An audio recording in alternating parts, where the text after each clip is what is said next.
Hola, buenas tardes a todos. Les damos la bienvenida al webinar del Comité de Asma de la Sociedad Latinoamericana de Alergia, Asma y Inmunología. Antes de comenzar, quisiera agradecer a las autoridades del SLAI, al presidente, el doctor Joao Tebrica, a la doctora María Marilyn Rostán, al doctor Luis Felipe Encina y a la doctora Anaí Yáñez, directora del Comité de Asma, por la organización, por el espacio cedido y por la colaboración en toda la organización del comité y del webinar. Bueno, antes de comenzar, les comento que el webinar va a constar de 3 disertaciones, luego de las cuales vamos a tener un espacio para preguntas y respuestas. Si ustedes desean, pueden ir dejándonos las preguntas para transmitirlas a los disertantes a través del chat, y luego se las transmitiremos en este espacio. Para comenzar, entonces, voy a presentar al doctor Carlos Báez Loyola, quien me va a acompañar en la coordinación. El doctor es pediatra, especialista en alergia e inmunología, es expresidente del Consejo Mexicano de Pediatrías Especialistas, el Colegio Mexicano de Alergia e Inmunología, es profesor de la Universidad Nacional Autónoma de México y es miembro del Comité de Asma. Gracias, Silvana. Muchas gracias por la invitación. Y bueno, para dar inicio a este webinar sobre tratamiento de asma, es para mí un honor presentarles al doctor Álvaro Cruz. Va a ser nuestro primer panelista. El doctor Álvaro Cruz es profesor titular de la Universidad Federal de Bahía en Brasil.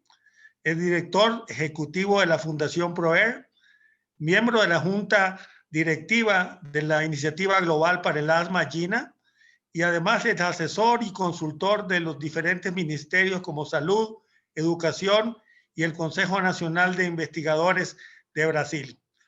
El doctor Cruz nos va a hablar ahora de la terapia doble o triple para el asma sintomática, por supuesto. Adelante, doctor Álvaro Cruz.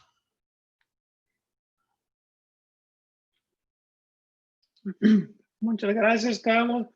Es un honor, un placer estar con usted aquí, con mis amigos de SLAI. Les pido perdón por no hablar bien su lengua, entonces voy a hablar portugués despacito.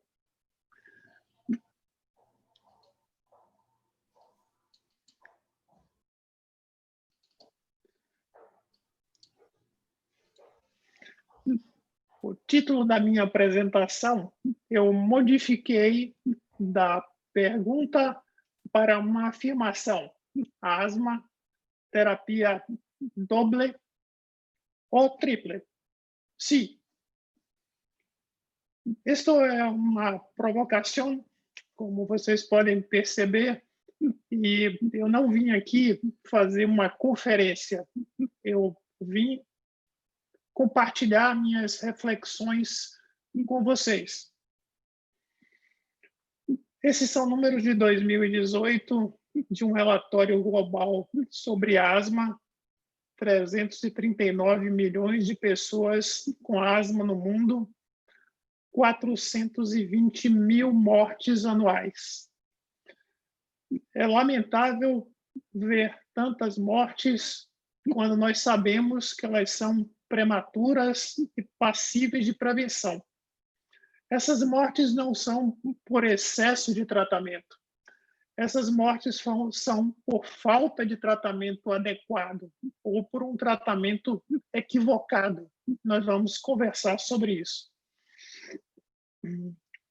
Essa é a página da Iniciativa Global contra a Asma, que eu sugiro que vocês visitem periodicamente. Sempre há muito de interesse de todos. Por exemplo, agora em novembro, vai haver uma conferência internacional da GINA e da GOLD, que vai ser um evento virtual e que todos podem participar. Essa é a minha declaração para análise de conflito de interesses, as minhas vinculações mais importantes. Carlos já mencionou de forma adequada.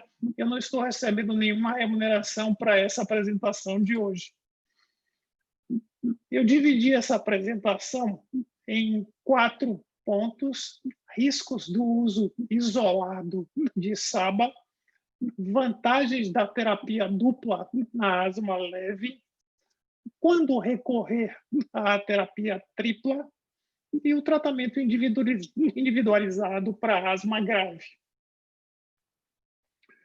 Esses são dados de um relatório conhecido sobre mortes por asma no Reino Unido, que observou que 39% das pessoas que morreram por asma lá no Reino Unido receberam prescrição de mais de 12 unidades de SABA no ano anterior. 6 deles receberam prescrição de mais do que 50 unidades de SABA. Certamente, essa medicação não trata a asma, nem previne as mortes por asma. 38% receberam menos de 4 prescrições de corticosteroide inalado no último ano, que é a medicação que nós sabemos que trata a asma, que previne as mortes por asma. E 80% na Inglaterra, no Reino Unido, receberam menos de 12 prescrições de corticosteroide inalado no último ano, indicando que não estavam usando a medicação regularmente. Esse é um estudo muito recente, publicado esse ano, que traz informações que confirmam observações anteriores de forma muito clara. Aqui está a mortalidade de um modo geral, um estudo de mortalidade por asma e uso por asma e por outras causas, e uso de SABA na Suécia. E o que se observa aqui é quanto maior o número de unidades de SABA usadas, maior é o risco de morrer por qualquer causa. Aqui embaixo, a mortalidade por asma, da mesma forma, quanto maior o uso de SABA, maior a chance de morrer. De novo, a gente sabe que o SABA não trata a asma, não previne as mortes por asma, mas isso não quer dizer necessariamente que é o SABA que está matando as pessoas. O que falta é um tratamento adequado.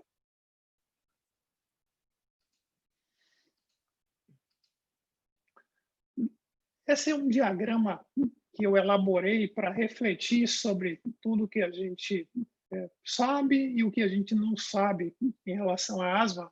E eu chamo isso de possível trajetória da asma com evolução desfavorável, começando do início e possivelmente evoluindo até desfechos graves. Isso ocorre habitualmente com exacerbações, com um declínio da função pulmonar e remodelamento das vias aéreas e mais exacerbações, e o paciente pode ter asma grave ou até morrer. Hoje nós sabemos que mesmo em etapas de menos gravidade aparente, alguém pode morrer por asma, uma exacerbação grave. Queria trazer rapidamente para vocês esse estudo observacional que foi publicado no ano passado, que avaliou o acometimento das pequenas vias aéreas na asma, reforçando de que a asma é uma doença que acomete toda a via aérea, eu gosto de dizer, desde o nariz até o alvéolo.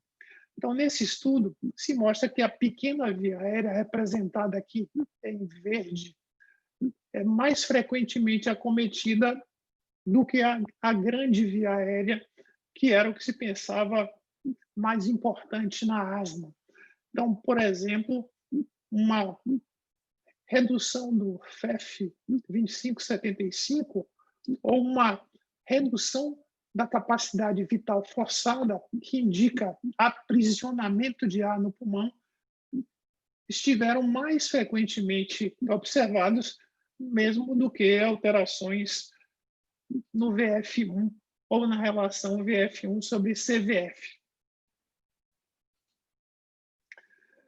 Nesse mesmo trabalho, se comparando as diferentes etapas do tratamento da angina, nesse estudo multicêntrico internacional, se observou que quanto mais grave é o caso, maior o acometimento das pequenas vias aéreas.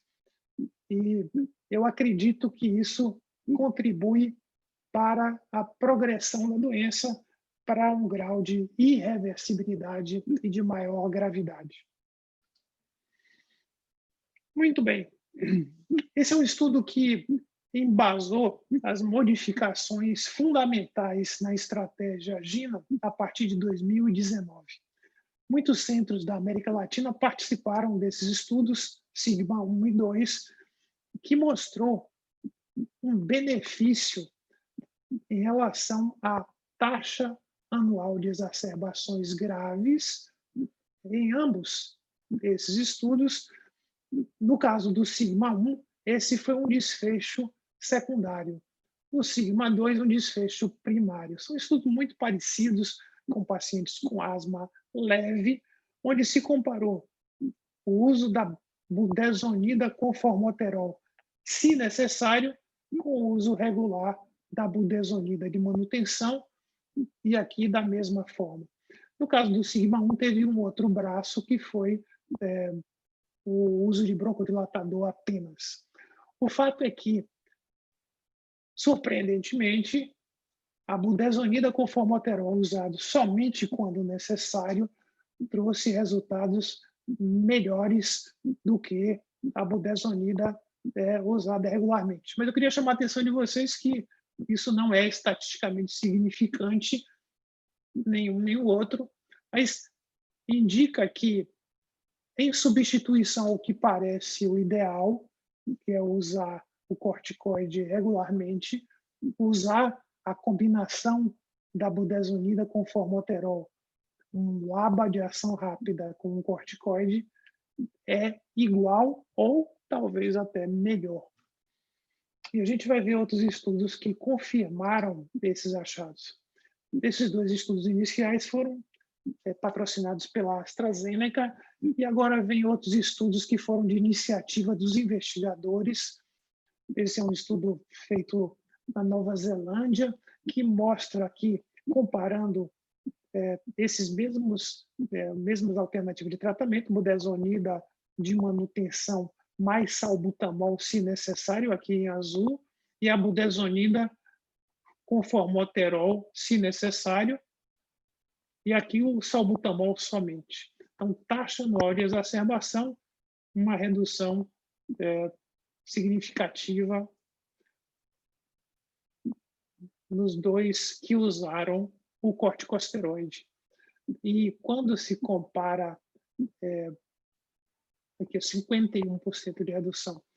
Nesse caso aqui, quando se estuda exacerbações graves, houve um benefício adicional para os que usaram budesonida com formoterol, se necessário, em comparação àqueles que usaram budesonida de manutenção mais salbutamol, se necessário.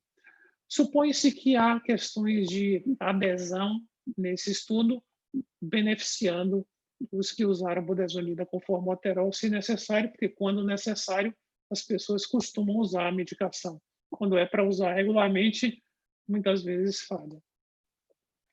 Esse é um outro estudo também realizado lá na Oceania, que avaliou, que comparou essa opção do tratamento da budesonida de manutenção, mais um broncodilatador até butalina, se necessário, e a budesonida formoterol, se necessário, mostrando mais uma vez essa redução aqui, essa redução na taxa de exacerbações graves. E aqui, quando se faz exacerbações moderadas a graves, que foi o desfecho secundário, aqui o primário, houve também uma redução. De novo, esse é um estudo de vida real, em que a má adesão pode prejudicar a performance do esquema somente com o corticoide. Essa ilustração aqui, pitoresca, é para compartilhar com vocês o pensamento que nós temos no Brasil, em que não há acesso à opção de um broncodilatador de elongação com um corticoide inalado para todos, e nós podemos usar, porque existe acesso gratuito no nosso sistema público de saúde, a beclometasona, sempre que o paciente precisa usar um broncodilatador ou salbutamol. A GINA coloca isso como uma opção quando não há a possibilidade de usar a combinação de um corticoide inalado em dose baixa com o formoterol. Aqui está, então, o diagrama da GINA revisto esse ano, e a gente está conversando sobre pacientes nessas duas etapas, 1 e 2, de asma leve. Etapa 1, quando o paciente tem sintomas menos do que 2 vezes por mês, muito raramente. É difícil alguém usar um corticoide regularmente aqui. E aqui estão as duas opções. Quando necessário, uma dose baixa de corticoide inalado com formoterol ou uma dose baixa de corticoide sempre que um SABA é usado. No caso do passo 2, quando os sintomas ocorrem 2 vezes por mês ou mais, mas menos do que diariamente, existem essas duas opções de usar diariamente um corticosteroide inalado e complementar com um SABA, quando necessário, ou usar o corticoide com formoterol, corticoide inalado em dose baixa, quando necessário. Em termos de exacerbações, é igual ou até um pouco tendendo para melhor do que o corticoide inalado. Bem, vou passar rapidamente agora sobre a outra faixa do espectro aí do tratamento da GINA, do diagrama da GINA, que é a etapa 4, quando a gente está precisando usar mais medicação para controlar o paciente. E aí, nesse tipo de situação, o que se recomenda como opção a aumentar a dose do corticoide inalado é a adição de um outro tipo de broncodilatador, que os pneumologistas têm muito hábito de usar para DPOC, que é o tiotrópico, né? Um LAMA, no sentido de evitar o uso de dose alta de corticoide na faixa da etapa 4 da GINA. Na etapa 5, a gente tem que usar a dose alta de corticoide mesmo, e um LAMA, como o tiotrópio, entra para ver se o paciente fica melhor controlado, se ele tem menos exacerbações, e isso pode prescindir, então, do uso de um imunobiológico que nem sempre é disponível ou que demora para que o paciente tenha acesso. Eu queria agora falar para vocês sobre estudos que avaliaram a terapia tripla para asma. Isso já é uma realidade, já está aprovado para DPOC na maioria dos países, e há vários estudos agora com a terapia tripla para asma. O que a gente sabe de vários estudos anteriores que eu mencionei é o tiotrópio servindo como uma droga adicional à combinação de LABA com corticoide. E agora vem os estudos que usam outros LAMAs. No caso aqui, a gente tem essa formulação que é o glicopirrônio, que é um outro tipo de antimuscarínico de ação prolongada. Então, esses são 2 estudos randomizados, controlados, com pacientes de 18 a 75 anos, que foram alocados a 2 esquemas de tratamento diferentes em cada um dos estudos. No estudo Trimaran, com a dose de 100 microgramas de beclometasona associada ao formoterol e ao glicopirrônio, 2 aspirações 2 vezes ao dia. Ou somente a beclometasona com formoterol, na dose habitual de 100 microgramas de beclometasona e 6 de formoterol, 2 aspirações 2 vezes ao dia. Esses eram pacientes que vinham previamente usando dose média de corticoide inalado. Para pacientes que vinham usando dose alta de corticoide inalado, então a mudança foi para 200 microgramas de beclometasona em formulação extra fina 2 aspirações 2 vezes ao dia, associadas ao formoterol e ao glicopirrônio. Nesse último estudo houve Doctor, quedan braço... 3 minutos. Graças. Nesse último estudo houve braço em que se usou de forma aberta a combinação do formoterol com a budesonida, com a beclometasona e o tiotrópio.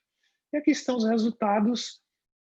O Nutrimaran, uma vantagem para o grupo que usou a terapia tripla em termos de função pulmonar, e aqui no Trigger, da mesma forma, uma vantagem para o grupo que usou a terapia tripla, que é semelhante ao que usou a terapia tripla aberta.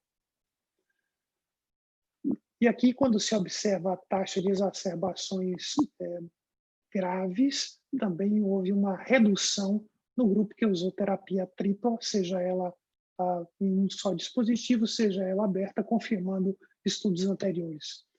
Essas são as conclusões desses estudos, e houve superioridade em relação à terapia dupla, e houve alguns eventos adversos, mas nada que possa ser atribuído claramente ao tratamento.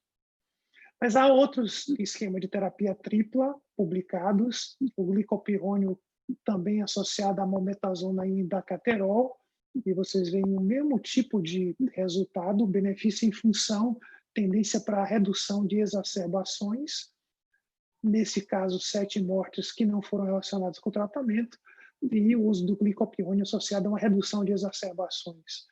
E agora um outro estudo de uma outra terapia com o metlidinio, que é um outro LAMA, também mostrando resultados muito parecidos. Bem, eu queria finalizar isso trazendo uma preocupação de estudos de doença cardiovascular nos Estados Unidos, mostrando que a asma persistente está mais associada a um risco maior de fibrilação atrial, mas, por outro lado, para a gente ficar mais tranquilo, esse estudo de DPOC, avaliando a terapia tripla do último estudo que eu mostrei, com fluticasona furoato, meclidine e vilanterol, levando a uma chance menor de morte nesses pacientes. Então, é um estudo que mostra que a terapia tripla está associada a uma proteção. Quando se usou somente broncodilatador, o meclidine com vilanterol, houve um número maior de mortes, indicando que mesmo no DPOC, como a gente sabe, em muitos casos, se beneficiam do uso combinado dos broncodilatadores com o corticosteroide. Então, eu concluo minha apresentação agradecendo muito a atenção de vocês e dizendo que houve 2 mudanças muito importantes na GINA ultimamente. Aqui no passo 1 e 2, na asma leve, onde a gente sabe que tem que usar a terapia dupla agora. Pode-se usar a terapia única com um corticoide, mas vai se precisar usar o segundo medicamento, que é o SABA. Houve muita mudança no passo 5 pela necessidade de fenotipar o paciente e escolher outras opções, mas o que vem pela frente é a incorporação de opções de terapia tripla, dupla broncodilatação e mais o corticoide, que já vinha sendo recomendado com o tiotrópio, mas agora certamente vão ser incorporadas outras opções que já estão aprovadas em alguns países. É possível que já na próxima edição da GINA venha alguma coisa nesse sentido. Se não vier na próxima, porque a GINA é muito cautelosa em incorporar medicações que ainda não estejam aprovadas por órgão regulatório de pelo menos 1 ou 2 agências das maiores, como a FDA e a Agência Europeia, mas isso realmente pode trazer mais opções de tratamento ao que a gente já tem de uma terapia tripla aberta. Muito obrigado e boa noite. Muchas gracias, doctor, por su excelente presentación. Bueno, y ahora para continuar vamos a pasar con la siguiente disertación que va a estar a cargo del doctor Pedro Giavina Bianchi. El doctor es profesor en la disciplina de Inmunología y Alergia de la Facultad de Medicina de la Universidad de San Pablo. Es profesor invitado de la Escuela de Medicina de Harvard 2012-2014 Es presidente regional de la Asociación Brasilera de Alergia e Inmunología San Pablo y es editor de los archivos de asma, alergia e inmunología de ASBAI. El doctor nos va a hablar sobre fenotipos e inmunomodulación en asma.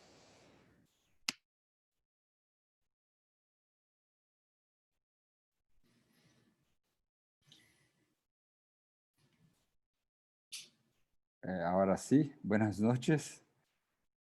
Yo estaba mudo. Buenas noches, es un placer estar aquí, un honor.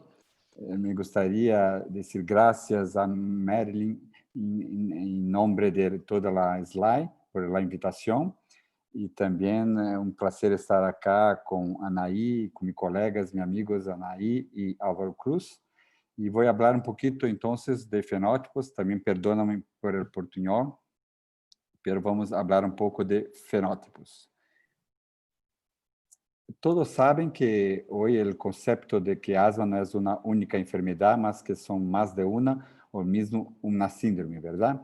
Y esa enfermedad tendría varios fenótipos. Y cada vez que estudiamos más y desciframos cuál es el mecanismo fisiopatológico por detrás de esta enfermedad, podemos hacer una medicina más precisa, de precisión, e também mais individualizada e poder tratar quando sabemos não só os fenótipos das várias maneiras, vários tipos de asma, mas também quando sabemos os seus endótipos.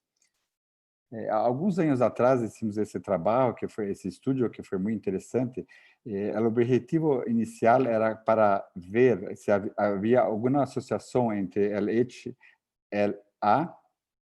EHLA e os fenótipos de asma, a asma alérgica e não alérgica, atópica e não atópica. Pero eu puse esse estudo acá mais para ver a parte clínica e laboratorial que diferencia os dois fenótipos de asma. Como vocês sabem de literatura, e eu costumo dizer para meus alunos, que uma vez que tu começa a ver os pacientes e ver a experiência, não necessita muitos exames para dizer se um paciente tem um fenótipo de um tipo de asma ou outro. É verdade que é importante ter biomarcadores, vocês sabem que não temos nenhum biomarcador perfeito para asma, mas com a experiência, só de falar e tirar uma história clínica detalhada com o paciente, sabemos se estamos frente a um paciente com asma alérgica ou não alérgica, que talvez sejam os dois principais fenótipos de asma. Sabemos, por exemplo, que na asma alérgica é temprano o início da enfermidade, ao contrário da asma não alérgica, que começa mais tardia, com o adulto jovem. Sabemos que quando tem asma alérgica, tem mais antecedentes personais e familiares de outras doenças atópicas e que tem a história que o paciente piora quando limpa a casa ou quando se acerca do gato.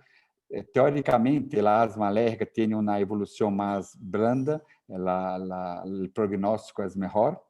Tem também menos hipersensibilidade a los AINES, se há, mas é menor que na asma não alérgica.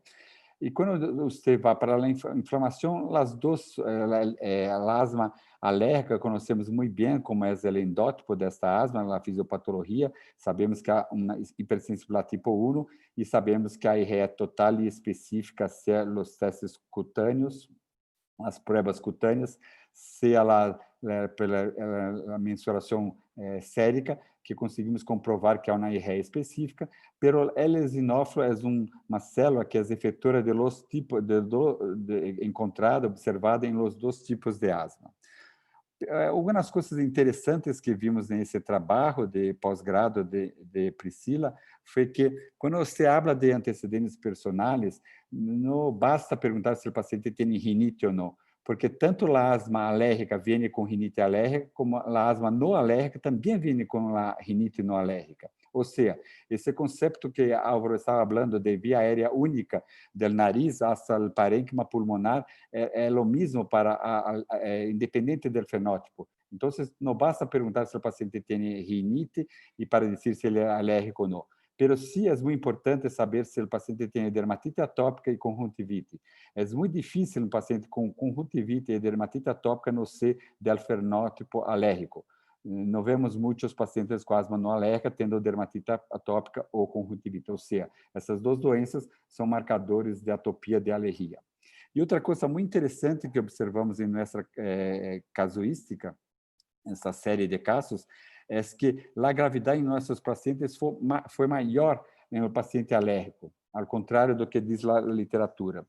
Então, os pacientes utilizavam mais corticoide inalado, os pacientes tinham mais exacerbação e pior função pulmonar. A interpretação que hacemos desse dado é que outro fator associado com a gravidade de asma é o tempo de doença. Quanto mais tempo de doença, pode ser pior a gravidade da doença, principalmente se é maltratada, não é bem tratada. E provavelmente foi o que ocorreu acá. Como o paciente tinha asma alérgica que começa na infância, muitos anos de uma enfermidade não tratada, a paciente se queda mais grave que o paciente que começa com 40 anos com uma asma não alérgica.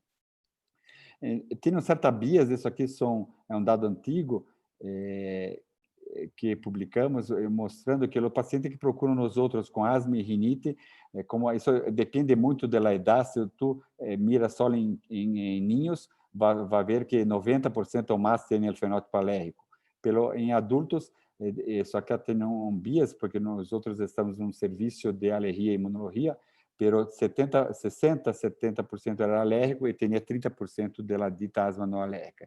E realmente, em Brasil, os ácaros são os principais alérgicos que sensibilizam o paciente. Depois vem a barata, eu quero dizer, a cucaracha, o perro, o gato e os hongos, verdade?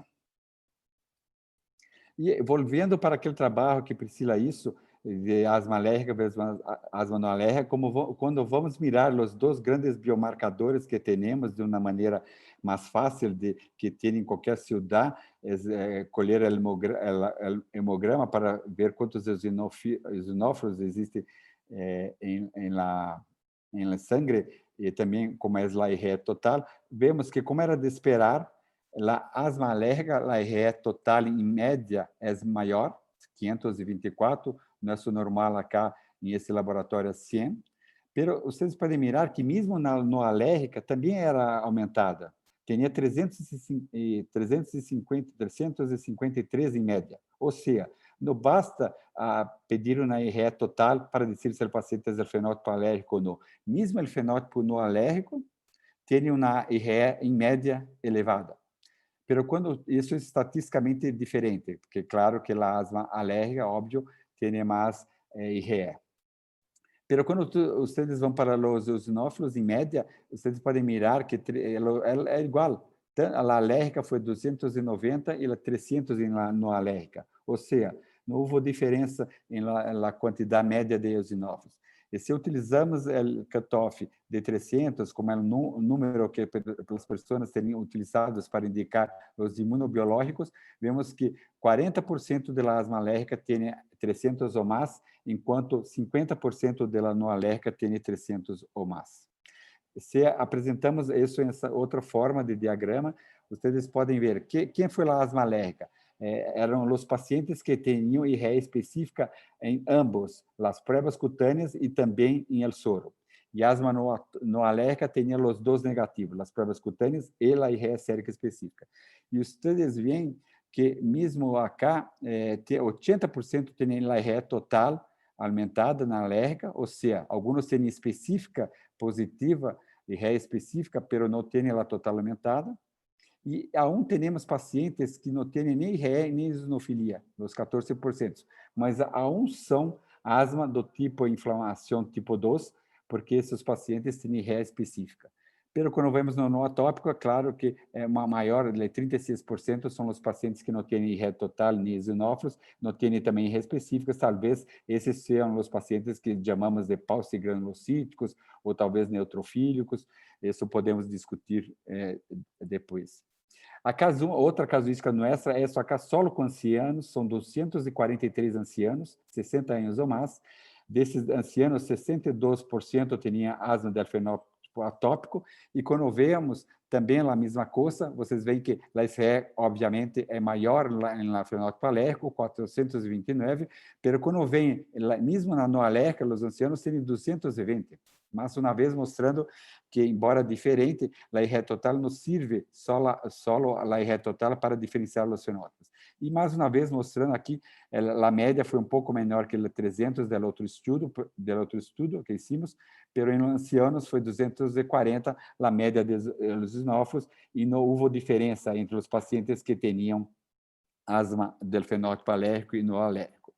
Então, nesse mesmo trabalho que vemos, é que depende quando começou a doença, eram todos pacientes, como disse, com mais de 60 anos, mas dependente do início, como vocês sabem, há uma intersecção, que o início temprano da doença, menos de 12 anos, a porcentagem de atopias é maior, que deu em 70%, mesmo quando você vai mirar em paciente anciano, e quando começou tardio, é menor a forma da asma alérgica.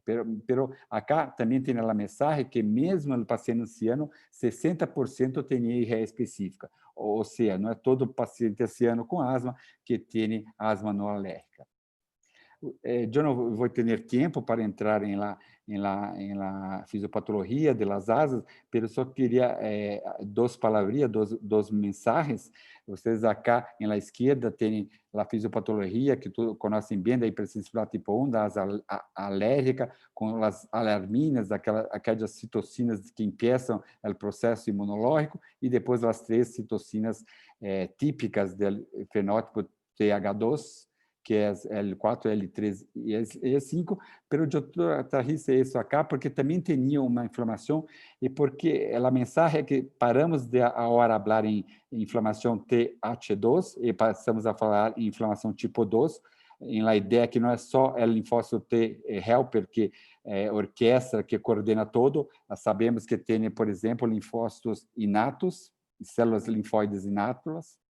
Sabemos que tem o endotélio, que secreta as toxinas, mesmo na musculatura lisa.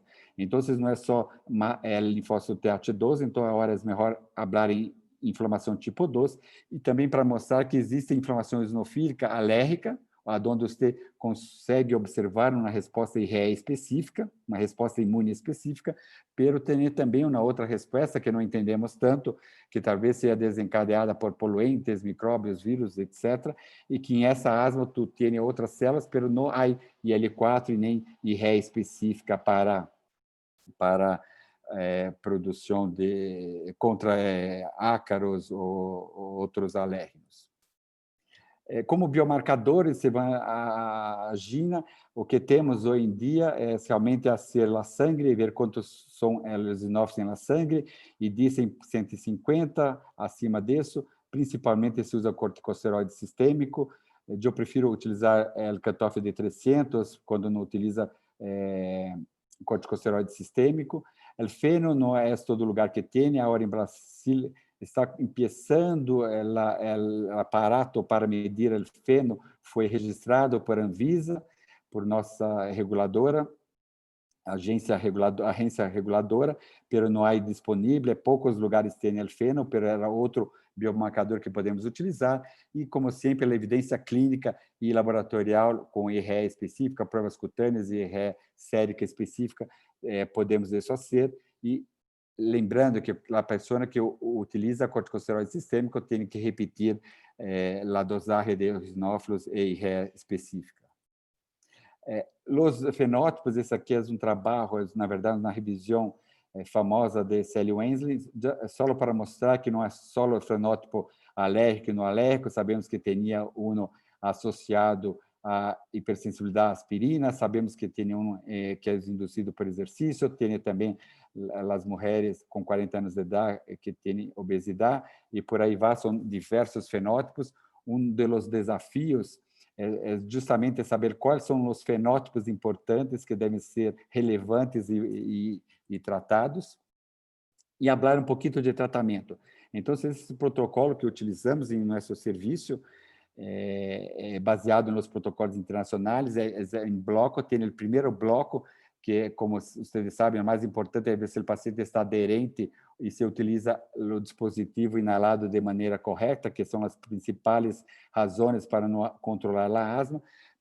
e depois você vai checar todas as comorbidades, identificar comorbidades e tratar, e por final vai ver se é outro tipo de asma neutrofílica ou paucigranulocítica, se é uma asma que não responde a corticosteroide e indicar um imunobiológico. O que é diferente um pouquinho da iniciativa RINA é que RINA habla em fenotipar o paciente só ao final, quando vocês têm paciente com asma grave que está sintomático e não responde ao tratamento. Nós outros preferimos, desde o início, fenotipar o paciente, porque acá tu pode fazer um controle ambiental mais direcionado se o paciente é alérgico. Acá você pode indicar, por exemplo, uma imunoterapia no paciente que tem asma alérgica, desde que a asma esteja controlada e não seja grave. Então, nós preferimos, desde o início, utilizar o fenótipo.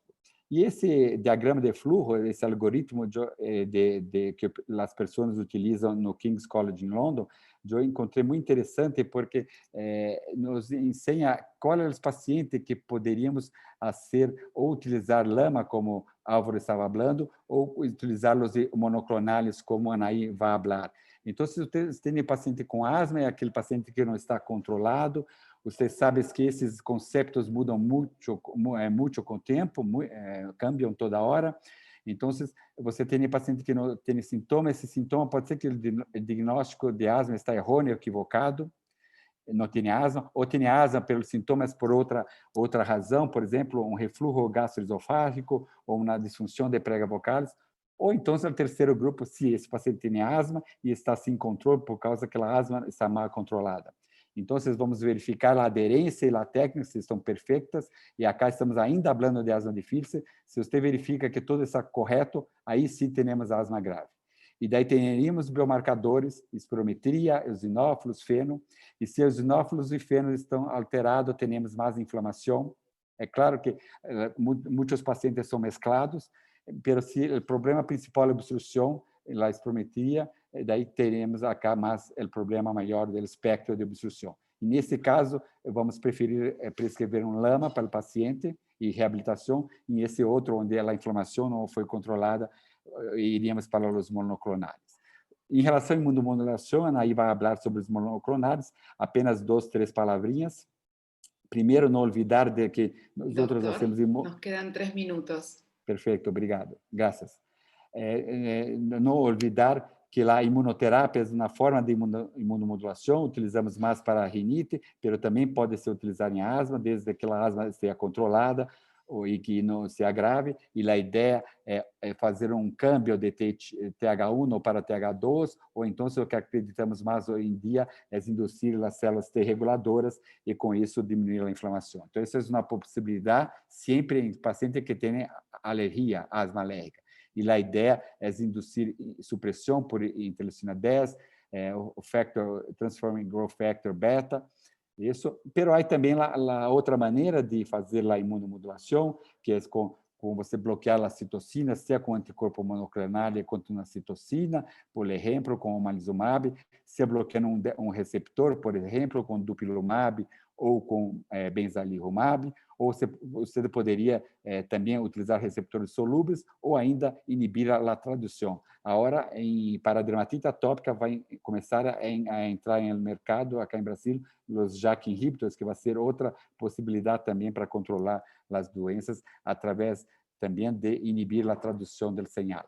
Então, com a resposta tipo 2, temos várias opções. Isso é a charla de Anaí, pero nós sabemos ao certo qual paciente é o melhor paciente para cada imunobiológico.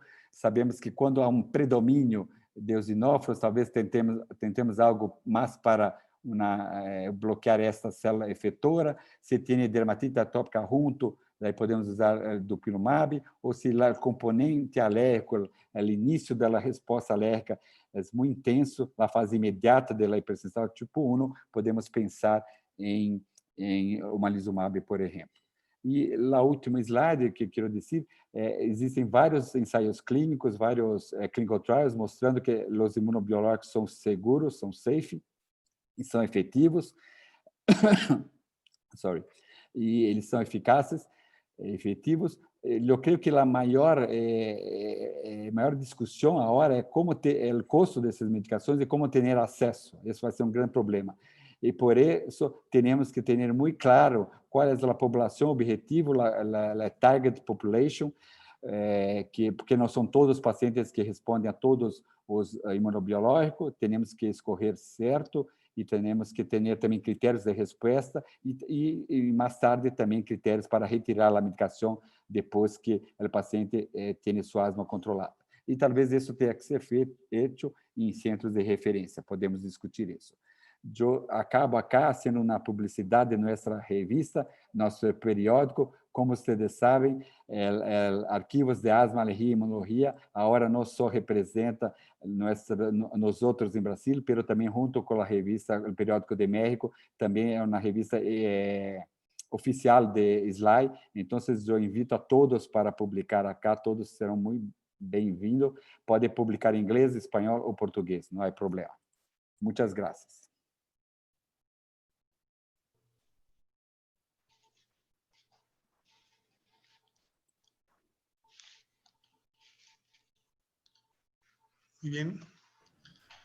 Muy bien. Gracias, doctor Pedro. Para continuar con nuestro webinar,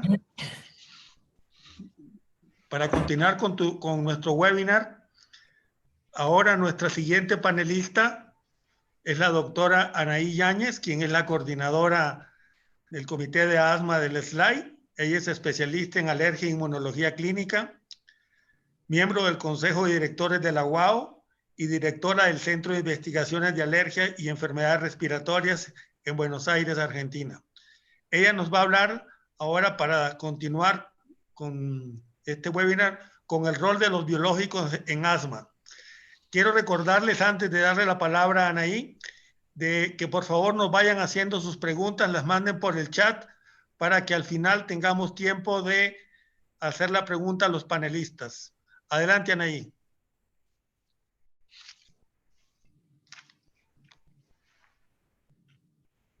Bueno, buenas noches. Muchas gracias, Carlos, por la presentación.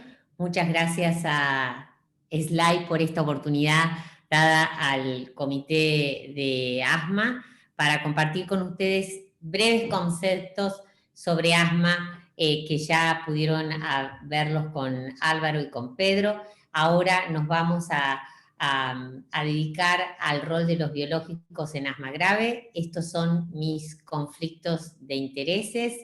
Y bueno, hasta ahora las experiencias de los productos biológicos se han dirigido, como recién se mencionó, hacia las vías tipo 2 y representan un avance importante en el tratamiento del asma grave.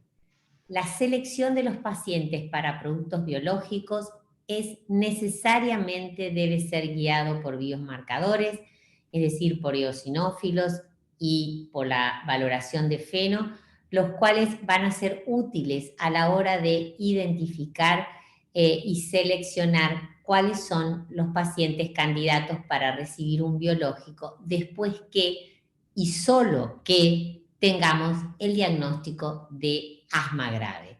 Y digo después que y solo que tengamos el diagnóstico de asma grave, porque tenemos que saber que el 50 al 80% de los pacientes derivados con asma grave tienen en realidad problemas en la técnica y en la adherencia y no un asma grave, y otro 30% pueden llegar a no tener asma grave. Por eso, como dijo Pedro, el abordaje multicéntrico de centros especializados para los pacientes de asma grave realmente debe ser considerado necesario en cada uno de nuestros lugares en Latinoamérica a partir de la aparición de ellos. Bueno, este slide que todos conocen es simplemente para contarles que en el paso 5 es aquel paciente que realmente puede ser candidato a la aplicación de anticuerpos monoclonales posterior a la fenotipificación. Y yo también coincido con Pedro que la fenotipificación, las guías generalmente las colocan en los pasos, en el paso 5 en el asma grave, pero que uno debe comenzar desde el inicio del tratamiento y la evaluación de aquellos pacientes alérgicos a fenotipificar y de esa manera poder conocer qué tipo de pacientes estamos tratando, si es un asma alérgica, eosinofílica, que si es un asma T2 alto, si es un asma no T2 alto. Y bueno, justamente esto debe hacerse en el seguimiento y en la confirmación para el diagnóstico a través de los síntomas y de los factores de riesgo. El paso 5, entonces, de Gina, nos habla de que aquel paciente que a pesar de recibir altas dosis de corticoides inhalados y de haber pasado quizás por el uso de tiotropio, se puede pensar que este paciente, después de su clara tipificación, usar anticuerpos monoclonales. Y entre esos sabemos que las terapias biológicas complementarias actualmente aprobadas para asma, el omalizumab, la anti-IgE, que ya tiene varios años en el mercado, más de 10, está íntimamente ligado al diagnóstico de asma alérgica grave persistente, en el cual el paciente debe buscarse marcadores basales de IgE entre 30 y 700 con PRIC-TES y pruebas cutáneas o una IgE específica in vitro de algún aeroalergeno. Los anti-L5, el mepolizumab, el reslizumab y el benralizumab, en realidad el reslizumab en la Argentina, no sé en otros países de Latinoamérica, no va a llegar, es un anticuerpo monoclonal que se da por vía endovenosa, mientras que el mepolizumab y el benralizumab nosotros lo tenemos aprobados y está indicado en el asma alérgica refractaria severa, eosinofílica, ambos. Y por último, el dupilumab, que nosotros no lo tenemos aprobado en asma, solamente todavía está para aprobación en la entidad regulatoria ADMAT, pero sí en la Argentina ya está aprobado para el uso en la dermatitis atópica, y el dupilumab, como ustedes saben, es un monoclonal anti-L4 para el receptor. Pero conocido esto, tenemos que plantearnos cuáles son los objetivos terapéuticos centrales que le vamos a pedir a los biológicos. Entonces, cuando estamos en presente de un asma grave, tenemos que valorar las exacerbaciones y pensar que el uso y la elección de un monoclonal debe reducir las exacerbaciones y las internaciones y obviamente evitar la mortalidad, ahorrar y evitar el uso de corticoides sistémicos, mejorar la función pulmonar y reducir el uso excesivo de SABA, controlar las comorbilidades TH2 y su impacto. Esto es un gran capítulo al que hoy no nos vamos a dedicar, pero creo que es muy importante que los tengamos en cuenta, y también mejorar la calidad de vida a través de los síntomas, de la percepción, usando cuestionarios de calidad de vida. Pero teniendo en cuenta esto, les voy a presentar qué pasó con los estudios que si es que realmente los estudios demostraron reducir las exacerbaciones y las internaciones con el uso de monoclonales en pacientes con asma grave, y acá el omalizumab demostró reducir una tasa de exacerbaciones de asma en un 25% y muy poca la función pulmonar. Es así que el benralizumab es seguro, es un antiinflamatorio tipo 2 para el tratamiento de adultos y niños en asma severa alérgica, es decir, con sensibilización alérgica a través de haber encontrado IgE específica o PRIC-TES positivo e IgE total alta, como recién Pedro lo mencionó. Estos pacientes realmente tienen buena respuesta al tratamiento con omalizumab. Simplemente para demostrar, ya tiene varios años en el mercado, y una revisión Cochrane, que es a la que me voy a mencionar, reduce significativamente las agudizaciones en pacientes con asma grave y la hospitalización, y también en menor medida la suspensión y reducción de corticoides orales.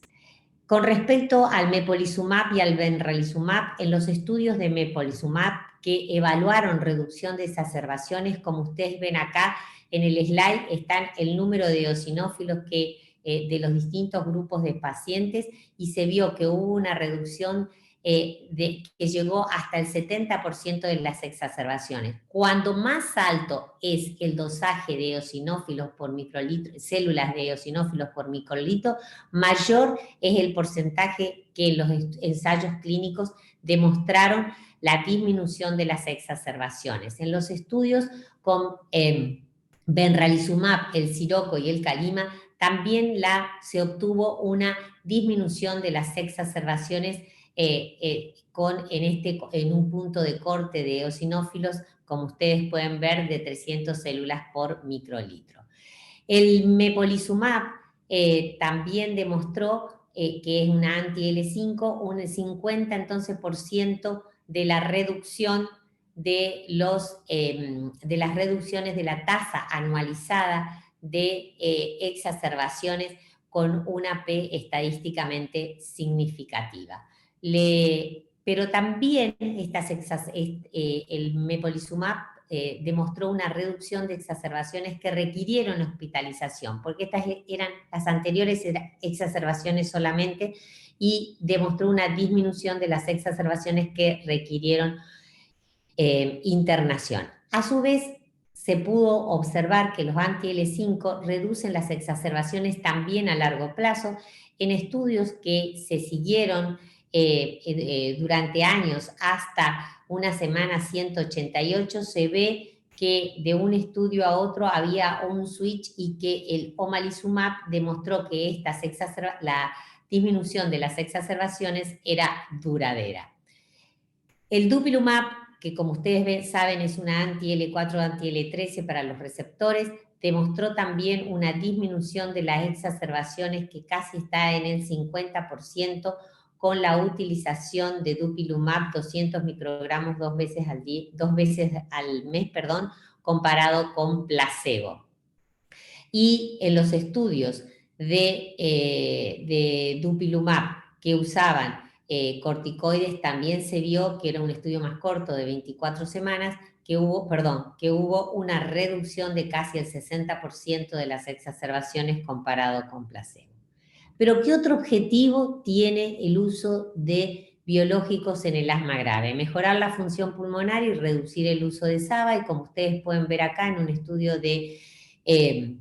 con mepolizumab a 168 semanas, se vio que hubo una reducción en el estudio COSMET de una mejoría, de la función pulmonar en aquellos pacientes que pertenecían a ese grupo de pacientes tratados. Pero el dupilumab demostró también una mejoría que rápidamente comenzaba, como ustedes pueden ver acá, a las 2 semanas de tratamiento en el caso de la mejoría del volumen expiratorio forzado en el primer segundo, y se mantenía hasta las 52 semanas con una mejoría de 340 mililitros desde el inicio del tratamiento a las 52 semanas. Con el uso de benralizumab, que es un anti-L5, también hubo una mejoría, tanto en el estudio Siroco como el Calima, que fueron los estudios pivotales para benralizumab, con un poco menos de mejoría que el dupilumab, pero como ustedes puedan ver, también se demostró que podía mejorar. El otro objetivo que le tenemos que pedir era ahorrar y evitar el uso de corticoides sistémicos a los biológicos, y realmente esto es muy, muy importante a tener en cuenta. Esta es la prevalencia de comorbilidades en asma severa en pacientes que usan corticoides orales sistémicos, y como puedes ver acá en la lista, realmente hay una prevalencia importante de desórdenes dispépticos, de obesidad, de desórdenes psiquiátricos, de hipertensión y la presencia de osteoporosis. Este es un estudio recientemente publicado donde remarca la prevalencia de comorbilidades en el asma severa en aquellos pacientes que tienen uso de corticoides sistémicos a largo plazo. Los estudios con mepolizumab han demostrado una reducción del 50% a la semana 24 de los corticoides orales con el uso de mepolizumab. De la misma manera, esa disminución del uso de corticoides cuando se pasado se obtuvo una durabilidad, es decir, en el primer estudio a las 24 semanas, que es el estudio Sirius, y cuando se los pasó y se hizo el switch al estudio Cosmos, también la disminución del uso de corticoides fue demostrado con el uso de mepolizumab ya a 76 semanas. Lo mismo arrojó el uso de benralizumab en el uso de corticoides a las 28 semanas, en corticoides sistémicos, y el dupilumab también pudo demostrar a las 24 semanas. Estos fueron 3 estudios importantes que rápidamente eran pacientes que venían con corticoides sistémicos y que el 50% en cualquiera de los estudios usando MEPO, Benra o dupilumab se obtuvo una reducción del uso de corticoides dependiendo del monoclonal utilizado. Pero hubo grupos de pacientes en estos estudios que, además de haber bajado la dosis de corticoides, algunos dejaron de usar corticoides dentro del estudio, y este dato es un dato muy interesante a tener en cuenta en los tres estudios con los anti-L5 y los anti-L4. Finalmente, debemos plantearnos cuál es el biológico apropiado para comenzar a hacer un tratamiento. Entonces, como dijimos y se dijo hoy, considerar que los tratamientos complementarios con biológicos están por hoy y por lo que sabemos dirigidos a los TH2, y que generalmente los pacientes candidatos son aquellos que presentan exacerbaciones en el año previo, que tienen altas dosis de corticoides inhalados, que se pudo valorar los biomarcadores alérgicos y también los eosinofílicos, y que además pueden o no necesitar corticoides sistémicos de mantenimiento.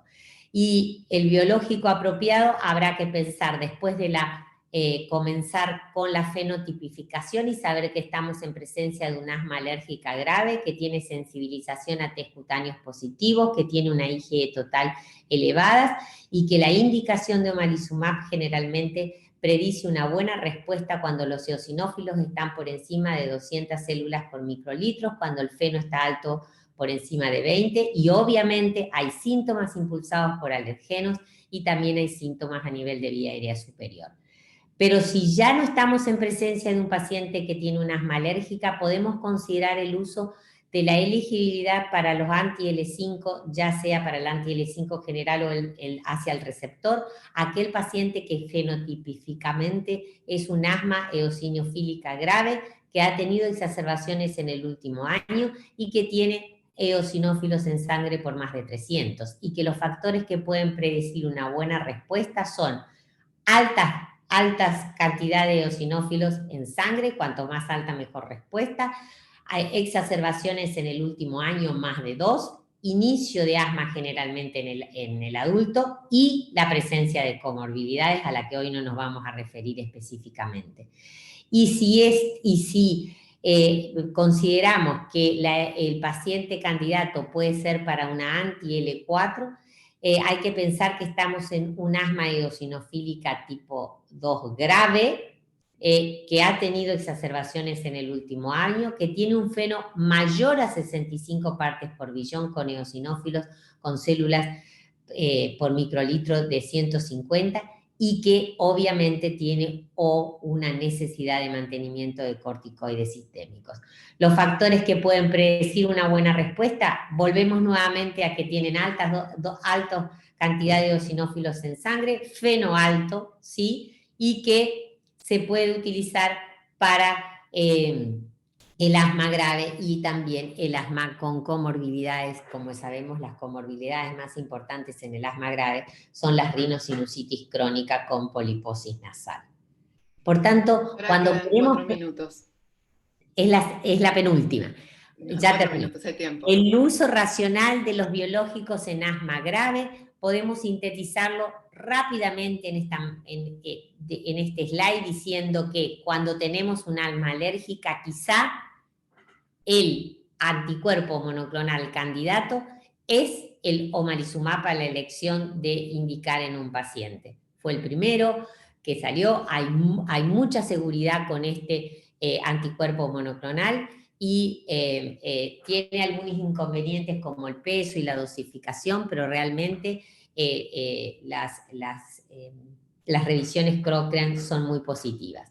Ya después, en el 2005, el 2006, aparecieron los anti-L5 y el anti-L5 para el receptor, que están indicados para el asma eosinofílica grave. Vuelvo a decir, asma grave, con buen diagnóstico y con una fenotipificación exacta. Y ya después, en el 2019, apareció el dupilumab, que todavía nosotros no lo tenemos en la Argentina aprobado, pero que está indicado en el asma grave de inflamación tipo 2, generalmente con pacientes como también el anti-L5, que pueden tener la indicación de uso de corticoides sistémicos por más de 6 meses. Finalmente, los anticuerpos monoclonales están y llegaron para quedarse. Ese es un concepto que tenemos que tener claro, que obviamente hay una pequeña proporción de todas las asmas que conocemos que va a tener indicación de anticuerpos monoclonales. Que hoy sabemos que las experiencias de los productos biológicos se dirigen específicamente a las vías tipo 2 y que han representado y representarán por un tiempo más un avance importante en el tratamiento del asma grave, que son indicados en pacientes que han tenido exacerbaciones en el último año o exacerbaciones con hospitalizaciones en el último año o uso regular de corticoides sistémicos, y que la selección de pacientes para productos biológicos es necesariamente guiado por biomarcadores, entre ellos los eosinófilos y el feno. Estas observaciones se ajustan al paradigma de las vías de tipo 2, que contribuyen significativamente al asma grave. Y el beneficio de los productos biológicos en estas poblaciones específicas de pacientes con asma grave ocurre cuando el tratamiento modifica la inflamación. Bueno, muchísimas gracias y bueno, vamos a poder discutir más adelante sobre esto en las preguntas. Muchas gracias.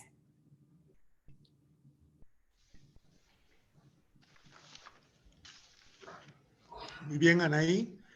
Agradecemos tu presentación, muy interesante. Y ahora damos inicio a las preguntas. Les recuerdo que todavía pueden mandarnos sus preguntas por el chat y nosotros se las haremos llegar a los panelistas. Yo quiero empezar con una primera pregunta al doctor Álvaro Cruz. Las guías nos hablan del tratamiento triple cuando damos un LABA, un corticoide inhalado y adicionamos un LAMA. Desgraciadamente, el único LAMA autorizado o aprobado para el uso en asma es el tiotropio y no hay ninguna combinación fija que tenga tiotropio más un LABA y un corticoide inhalado. Y nos encontramos con la problemática que cuando damos una combinación que tenga los 3 fármacos, estos están indicados básicamente para EPOC. Recientemente, la FDA aprobó en Estados Unidos la combinación de bilanterol, umeclidinio y fluticasona en asma, pero no en los países de Latinoamérica. Y entonces las aseguradoras no quieren pagar los tratamientos en pacientes asegurados. ¿Qué sugieren ustedes o cuál es su opinión a este respecto?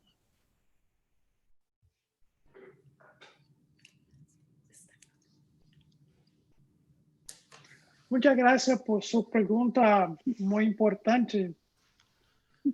Eu estou de acordo com a sua preocupação.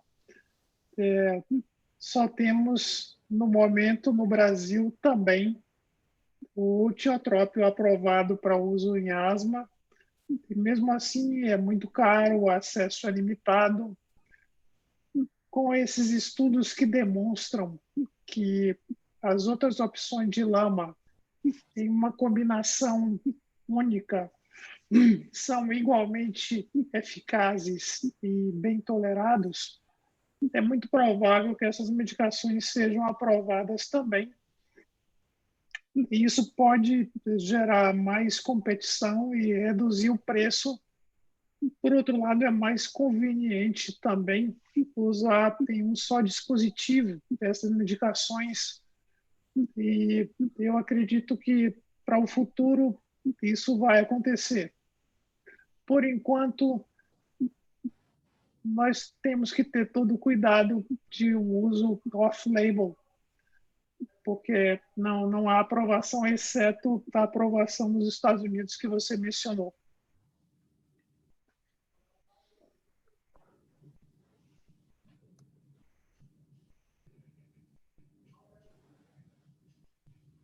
Muy bien, muchas gracias, Álvaro. Otra pregunta para los panelistas, en este caso el doctor Yavina o a la doctora Anaí Yáñez. Nos mencionan del tratamiento con biológicos, ¿cuál es el criterio que utilizan para retirar o para suspender estos biológicos cuando se están utilizando en pacientes con asma grave? ¿Quiere empezar, Anaí? Bueno, sí. En realidad, después de la indicación y las recomendaciones, sobre todo de las guías NICE, de las guías inglesas, es que nosotros a los 3 meses tenemos que hacer una valoración de cuál es la respuesta del biológico una vez de haber comenzado, ¿sí? Tenemos que tener en cuenta que va a haber respondedores rápidos o muy buenos respondedores y otros respondedores más lentos dentro de los biológicos. Entonces, quizá a los 6 meses hay que volver a plantearse si realmente nosotros obtenemos una respuesta positiva al uso de biológicos en el asma grave. ¿Y cuál es la valoración de esa respuesta al uso de biológicos? Es que el paciente haya reducido al menos el 50% de las exacerbaciones que había tenido el año previo, si eran 2, 3, 4 o 5, lo que haya sido. Por eso el uso de biológicos, como hoy dijiste, Pedro, es como utilizar la medicina personalizada y la medicina de precisión en cada uno de nuestros pacientes. Después de una de las valoraciones es la disminución de las exacerbaciones al 50%. Y la segunda, fundamentalmente, es que el paciente haya disminuido el uso de corticoides sistémicos o los deje de tomar durante el tratamiento. Lo que realmente se indica es que el tratamiento sea continuado y que al año se vuelva a hacer una valoración. La pregunta del millón es, ¿hasta cuándo damos el biológico? Que creo que el profesor Cruz y vos y yo tampoco tenemos esa respuesta. Pero bueno, nada. Me gostaria de complementar algumas coisas, como a Anaí começou a falar, é muito importante primeiro saber se houve ou não resposta.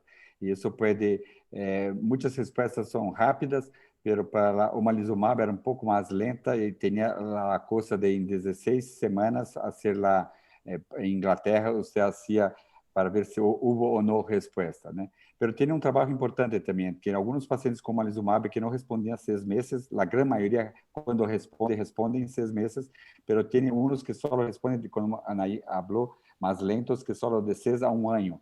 Então, mesmo alguns não vão responder com 6 meses, que se pensamos é um tempo adequado para ser a primeira avaliação.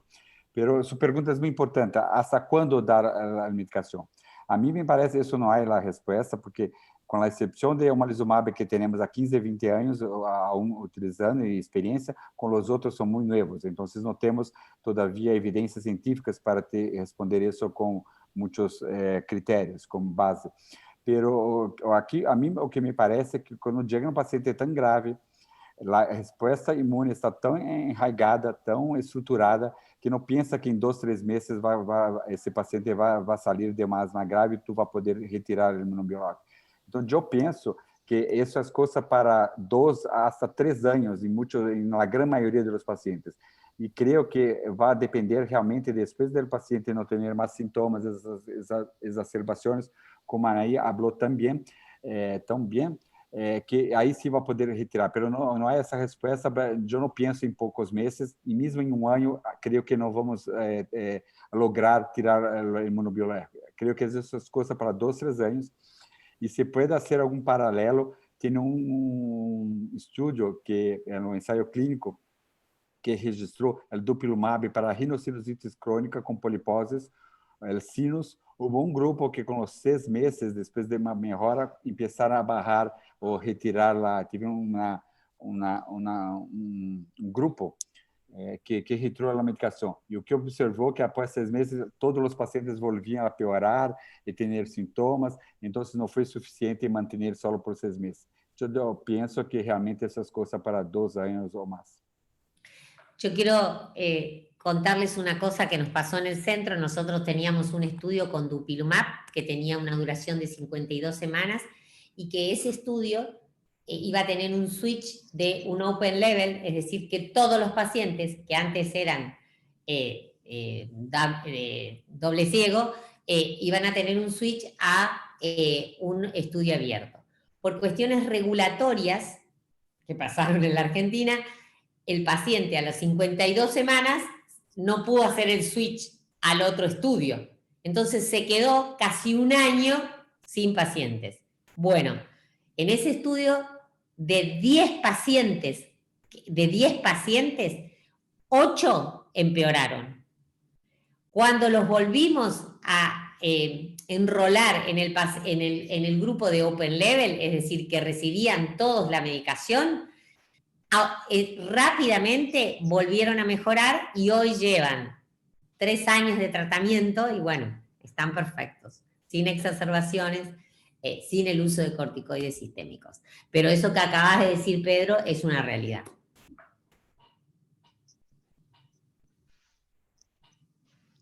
Tenemos otras preguntas. Por ejemplo, el doctor Álvaro Cruz nos hablan de que en niños, para usar la triple terapia, tenemos las opciones de usar o Montelukast o tiotropio. Sobre todo tiotropio está indicado a partir de los 6 años, pero hay estudios de 1 a 5 años de edad donde muestran un buen perfil de seguridad, aunque todavía no se logra la indicación.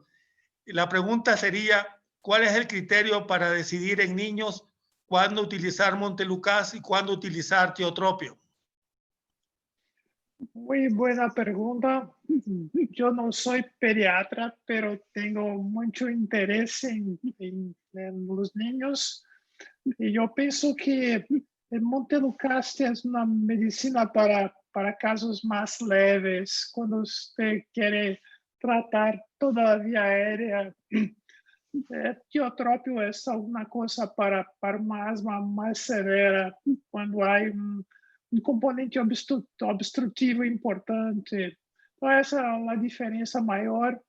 E é uma diferença grande de preço também, não? Carlos Sepuedo tem também uma pergunta de Desirê acá sobre o uso concomitante de imunoterapia e imunobiológico. Se podemos falar um pouco disso? Sí, porque, como a Anaí falou, tem várias perguntas de $1 milhão. Uma delas é como escolher o melhor antibiológico para seu paciente. E eu começo falando que talvez, em minha opinião, mas também creio que a Inglaterra pensa muito assim, que lá o anti-HER, o omalizumab, talvez seja o imunológico menos amplo para a asma grave, e que os anti-eosinófilos e o anti-L4, L13 são mais amplos, pegariam uma população maior e talvez com maior impacto do que o omalizumab. Eu tenho, por uma exceção, é quando a pessoa tem, como é falado em minha charla, a parte imediata da resposta alérgica muito forte, ou seja, o componente alérgico. O que vejo em minha oficina é que aquele paciente que tem alergia a gato, a perro, e não quer sacar o perro do mar de sua casa. E tenho vários pacientes que não é só que tem broncoespasmo quando chega cerca do perro ou do gato. Eles têm anafilaxia, eles têm urticária de contato, eles têm edema, têm broncoespasmo grave e com risco de vida, inclusive, e não sacam o perro ou o gato de casa.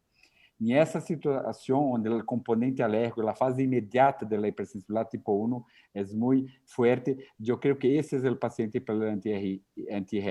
Os demais pacientes, eu creio que a grande maioria, eu creio que vai ser mais efetivo o anti-eosinófilo ou o anti-IL-4 e IL-13. Pero yo hablando de eso, en esos pacientes que tienen esa situación, en algunos yo tengo ha sido la combinación que inmunoterapia y anti-RE. En relación a su pregunta, creo que ese paciente que tiene el control ambiental no es bien hecho y que tiene asma alérgica, en ese paciente el uso del anti-RE con inmunoterapia está bien descrito en la literatura, que usted tiene una eficacia mayor y menos riesgo de efectos colaterales. No sé qué mis colegas piensan.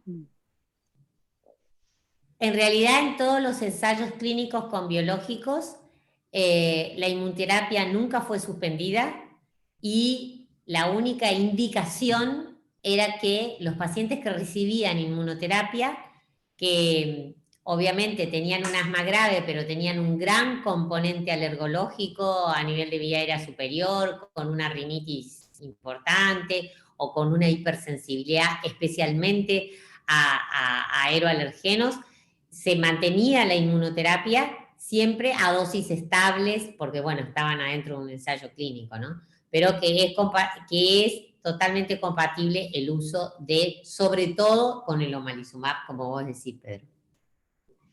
No sé, el profesor. Anaí, Pedro, eu estou de acordo com tudo que você ha hablado, pero também gostaria de trazer um depoimento de experiência pessoal. Quando não havia outros imunobiológicos, somente anti-IE, eu comecei a usar em 2 ancianos, com um deles com asma POC alérgica, e o outro sem alergia. Não tinha nenhum critério para indicação de anti-RE. E esses 2 senhores de 70 anos ou mais tiveram uma resposta fenomenal, algo que me surpreendeu. Incluso função pulmonar, muita melhora. Não tem mais exacerbações. A asma é uma doença heterogênea e misteriosa e nós não entendemos tudo ainda. Mas eu estou de pleno acordo com o que vocês disseram.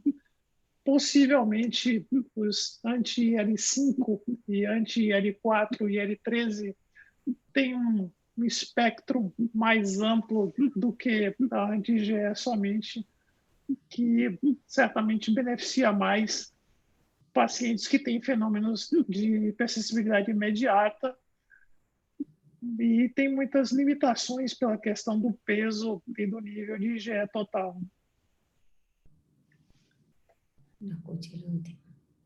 Tenemos otra pregunta, que preguntan si hay alguna edad mínima para el inicio del uso de biológicos. Isso vai depender de qual imunobiológico está dizendo. Por exemplo, com 2 anos podem utilizar o omalizumab, com 6 anos para omalizumab, pelo menos para dermatite atópica. Isso cambia segundo a idade e segundo o imunobiológico que estamos falando, e a de doença e a enfermidade. También preguntan si el fin del tratamiento con monoclonales depende, dice, depletar de eosinófilos, supongo que significa, depende del descenso de eosinófilos y la mejoría clínica. Não necessariamente, verdade, Anaí? Pero porque quando tu dá o anti-RE, não vai ter grandes cambios em eosinófilo.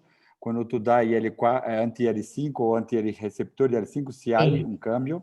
E tem diferença entre o receptor e a citocina, depois se querem podemos falar disso, pero se cai, e com o dupilumab é diferente. Se tu vas no tecido, provavelmente tem menos eosinófilos, porque quando tu bloqueia a IL-4, tu bloqueia a secreção de eotaxina, que é um quimio atrativo para o eosinófilo ir ao tecido. Pero se tu mede na sangue com anti-L4, L13, alguns pacientes é ao contrário, o eosinófilo sube, ou seja, você tem um aumento de eosinófilos com dupilumab em uma parte do paciente, pero isso é em sangue, é uma alteração laboratorial, porque em el tejido está diminuído, porque tu bloqueia a eotaxina e por isso que sube na sangue e não está em el tecido. Entonces, eso mismo pasa con la IgE. El dupilumab sube la IgE. Hay aumento de la IgE también. Não, o dupilumab IgE cai muitas vezes, porque tu tem menos L4, menos switch. Pelo menos o que tenho mirado é que quando hace o dupilumab, tu tem uma diminuição da IgE total e da IgE específica, porque tu bloqueia a L4 e L13, que são as duas grandes citocinas para o switch, para IgE. Então, o que Pero tienen un aumento de IgE a veces. A veces tienen aumento de IgE. Talvez em alguma parte, pero en realidad lo que producen una disminución de los eosinófilos que va a depender de cada paciente y de la cantidad de eosinófilos que tengan son los anti-L5. É verdade, verdade. Pero, e com dupilumab pode até subir. Ou seja, é um bom marcador para os anti-eosinófilos. E lembrando que quando a queda é maior e mais rápida com benralizumab, porque quando você utiliza o benralizumab, que é contra o receptor, que passa que, además de bloquear IL-5 e seu receptor, a união, a junção de los dois, pero também benralizumab, quando tu tem em la célula, em eosinófilo, tu estimula NK, célula natural killer, e tu tem citotoxicidade celular dependente de anticorpo. Então, é mais ampla e mais rápida a queda de eosinófilos com benralizumab do que com mepolizumab, por exemplo. Sim. Sí, porque produce la apoptosis del eosinófilo, el benralizumab. Por su mecanismo. Tengo una última pregunta de mi parte. Cuando hablaron de biológicos, hicieron mucho hincapié de que eran para asma grave.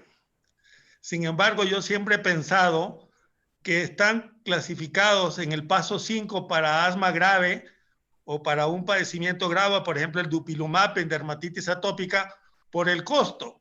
Pero si estos medicamentos fueran accesibles, ¿están de acuerdo que se pueden utilizar en pacientes que tienen enfermedad moderada? Carlos, eu penso que você está correto. Nos Estados Unidos se aprovou muitos dos imunobiológicos para asma moderada a grave, a severa. É uma questão de custo, a questão de segurança quando se empieza a usar, pero agora com o omalizumab já se tem uma grande experiência e eu penso que se não for o custo, se utilizaria mais temprano, sim. Sí, sin lugar a dudas, los estudios de benralizumab se seleccionaban pacientes con asma moderada y grave. No solo los estudios de benralizumab, tanto el Calima como el Siroco se hicieron para asma moderada y grave, igual que el dupilumab. No así el mepolizumab. Solo se utilizó asma grave en la selección de pacientes en los ensayos clínicos. Pero sí, si nosotros podemos fenotipificar desde temprano y no tuvieran el costo que tienen, realmente lo que nosotros vemos, creo que la experiencia de ustedes también, es que son seguros, son seguros. Y bueno, el omalizumab tiene tantos años que ha demostrado que no solo tiene eficacia, sino tiene una seguridad importante. Tenemos que seguir trabajando con los anti-5 y con los dupilumab, pero bueno, falta todavía. Bueno, le voy a dar paso al doctor Carlos Báez para que haga la última pregunta y en rigor del tiempo ya tendríamos que después concluir la sesión.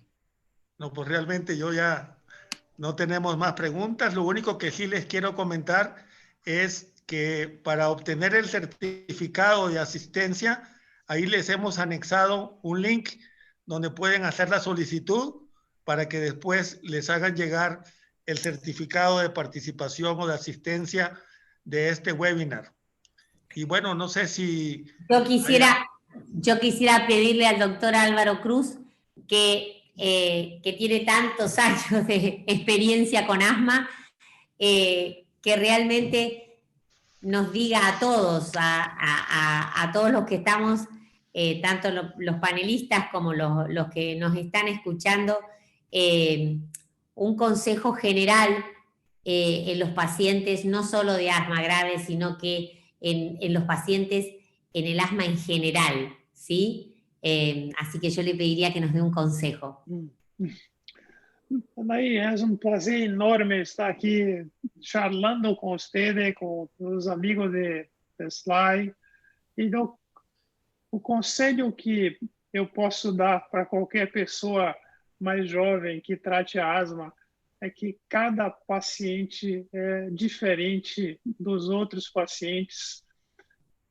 E o mesmo paciente muda de um dia para outro, de um ano para outro. Então, eu concordo plenamente com vocês, com você, com o Pedro, que dizem que nós devemos fenotipar muito mais cedo. Mas não é só o fenótipo de biomarcadores, é o fenótipo do paciente que usa a medicação regularmente ou que não usa, paciente que tem um componente de ansiedade misturado e que a gente supervaloriza os sintomas. Então, o segredo da asma é individualizar cada paciente, identificar o componente alérgico e tomar os cuidados devidos e oferecer para o paciente a segurança de que ele tem o nosso apoio e que nós estamos disponíveis quando ele precisar. Porque não é fácil conviver com uma doença que nos sufoca de forma inesperada y a gente sabe pode matar. Muchas gracias, Álvaro. Muchísimas gracias. Bueno, buenas noches. Buenas noches. Pues muchas gracias a todos. Buenas noches. Ha sido un honor estar con ustedes. Excelentes presentaciones de Álvaro, Pedro, Anaí, Silvana. Muchas gracias por acompañarnos en esta coordinación y pues a todos ustedes les deseamos cuídense, usen cubrebocas y esperamos vernos pronto. Saludos. Muchas gracias, buenas noches, un placer y que pronto estaremos juntos al vivo con las personas en algún congreso, en algún lugar del mundo. Sí, tal cual. Gracias a todos. Buenas noches. Buenas noches. Buenas noches.